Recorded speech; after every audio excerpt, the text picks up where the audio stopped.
तुझ्या वयाचा मुलगा स्टॉक मार्केटमधून पैसा कमवत आहे आणि तू अजून म्हणतोस की हे माझ्यासाठी नाहीये. तू आजही वाट पाहतोस की पगार वाढेल, मग श्रीमंत हो आणि दुसरीकडे तुझ्याच वयाच्या कोणीतरी स्टॉक्स मधून पैसा छापतोय. आज तू जर हा व्हिडिओ स्किप केला तर पुढची 10 वर्षे तू म्हणा, काश तेव्हा शिकलो असतो. डिस्क्लेमर: हा व्हिडिओ फक्त शैक्षणिक आणि एज्युकेशनल पर्पजने बनवलेला आहे. या व्हिडिओमध्ये दिलेली कोणतीही माहिती, उदाहरणे किंवा मत इन्व्हेस्टमेंट ऍडवाइस, ट्रेडिंग टिप किंवा फायनान्शियल रिकमेंडेशन नाहीये. मार्केटमध्ये पैसे टाकण्याआधी स्वतःचे संशोधन करा किंवा सर्टिफाईड फायनान्शियल ऍडवायझरशी सल्ला जरूर घ्या. कल्पना करा, तुम्ही रोज काम करता, महिन्याच्या अखेरीस पगार येतो, बिल जातात, सेव्हिंग शून्य होते आणि मग इंस्टाग्राम किंवा युट्यूब उघडता आणि तिथे एक रीलवर असं दिसते की 25व्या वर्षी फायनान्शियली फ्री व्हा. स्टॉक मार्केट मेड मी करोडपती. इथेच डोक्यात प्रश्न येतो की हे सगळे फसवणूक आहे की आपल्याला स्टॉकच कळत नाही. आजचा हा व्हिडिओ ग्लॅमर नाही. आज आपण मूड पासून जाणून घेणार आहोत की स्टॉक खरंच काय असतात.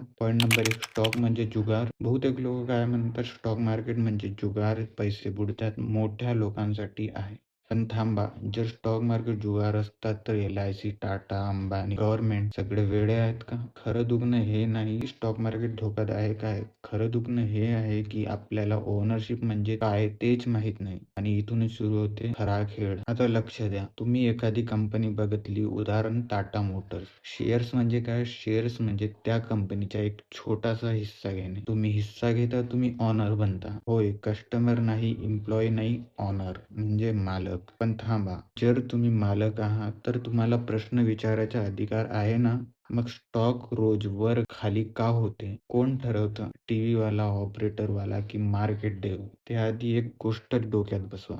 एका स्टोरीवरून समजूया. समजा मी आणि तुम्ही मिळून चहाची टपरी सुरू केली. एकूण कॅपिटल लागलं ₹1,00,000. आपण 100 तुकडे केले. एक तुकड्याची किंमत ₹1000. तुम्ही घेतले 10 तुकडे, म्हणजे तुमच्याजवळ 10% ऑनरशिप आली. आता टपरी चालली, नफा वाढला आणि लोक रांगेत उभे आहेत. आता एक माणूस येतो आणि म्हणतो, तुमचे 10 शेअर मला 1500 मध्ये द्या. प्राइस वाढली का? हो. का? कारण टपरीची व्हॅल्यू वाढली. पॉईंट नंबर 2: प्राइसचा गोंधळ. लोक इथे गोंधळतात. स्टॉक वर जातो, स्टॉक पडतो, पण कोणी विचार करत नाही की कंपनी खरंच वाढते का? स्टॉक प्राइस म्हणजे लॉटरी नाही, जादू नाही. प्राइस इज इक्वल टू कंपनीची धारणा. स्टॉक मार्केट पैशांचा खेळ नाही, तो विचारांचा खेळ आहे आणि जिथे विचार बदलतात तिथे प्राइस हलते. पण सगळं विचारांवरच आहे का? तर एक प्रश्न उरतोच. पॉईंट नंबर 3: भीती आणि अफवा. Breaking news, market crash, war, recession. लोक घाबरतात आणि शेअर विकतात आणि प्राइस कोसळते. पण स्मार्ट लोक काय करतात? ते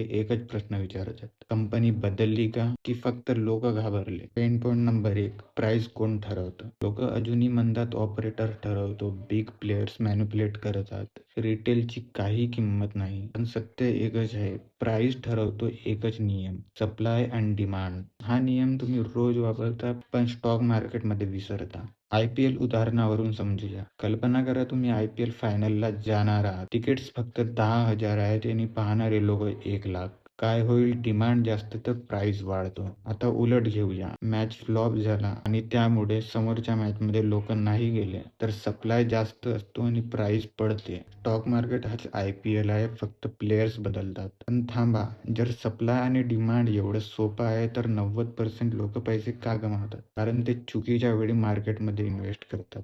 पेन पॉईंट नंबर 2: उशिरा एंट्री आणि लवकर एक्झिट. लोक काय करतात? स्टॉक वर जातो तर त्यांच्यामध्ये फोमो क्रिएट होते. आता घेऊया, थोडा पडतो आणि त्याच वेळेत ते घेतात आणि थोडा खाली का आला की त्यांच्यामध्ये पॅनिक निर्माण होते आणि ते विकून टाकतात. हा इन्व्हेस्टमेंट नाही, हा इमोशनचा सर्कस आहे. स्टॉक प्राइस 3 कारणांनी हळतो. पहिला, एक्सपेक्टेशन. कंपनी काय करेल, रिझल्ट चांगला येणार, न्यू प्रोडक्ट. एक्सपेक्टेशन वाढली की डिमांड वाढते. Number 2, reality. रिझल्ट आला, जर एक्सपेक्टेशन पेक्षा कमी आला तर प्राइस पडतो, कारण मार्केट भविष्य बघतो, वर्तमान नाही. Number 3, fear and greed. जेव्हा लोक भीतात तेव्हा सेल करतात आणि जेव्हा लालची होतात तेव्हा बाय करतात. मार्केट पैशाने नाही, भावनेने चालतो. पण इथेच एक मोठा ट्विस्ट आहे. रिटेल इन्व्हेस्टर्स नेहमी रॉंग साईडला का असतो? कारण तो विचार करतो, स्टॉक स्वस्त आहे का, ऑलरेडी पडला आहे का. पण मार्केट विचारतो, डिमांड येणार आहे का. पुन्हा एक स्टोरीवरून समजून घेऊया. एक स्टॉकची किंमत ₹100 आणि तो 20ला मिळून राहिला. रिटेलर म्हणतो डिस्काउंट आहे, पण मार्केट म्हणतो बिझनेस मरून राहिला. प्राईस स्वस्त आहे का नाही हे महत्त्वाचं नाही आहे, व्हॅल्यू महत्त्वाची आहे. पॉइंट नंबर 3, ज्ञान नाही, सिस्टम नाही. लोकं म्हणतात मी लाँग टर्म इन्व्हेस्टर आहे, पण ना कंपनी समजते, ना डिमांड समजते, ना पेशन्स आहे त्यांना. जर तुमच्याजवळ इन्व्हेस्टमेंट प्लॅन नाही तर नुकसान पक्कं आहे. आता सोल्युशन्सवर बोलूया. स्मार्ट इन्व्हेस्टर कसा बनायचा?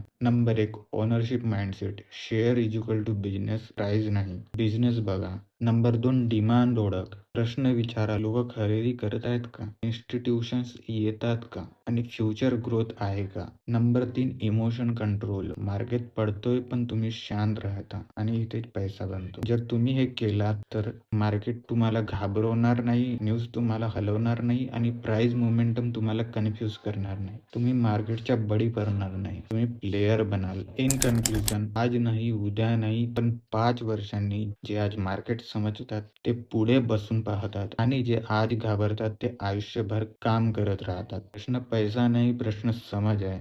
Thanks for watching this video. Please like, share, subscribe. This is Ashish.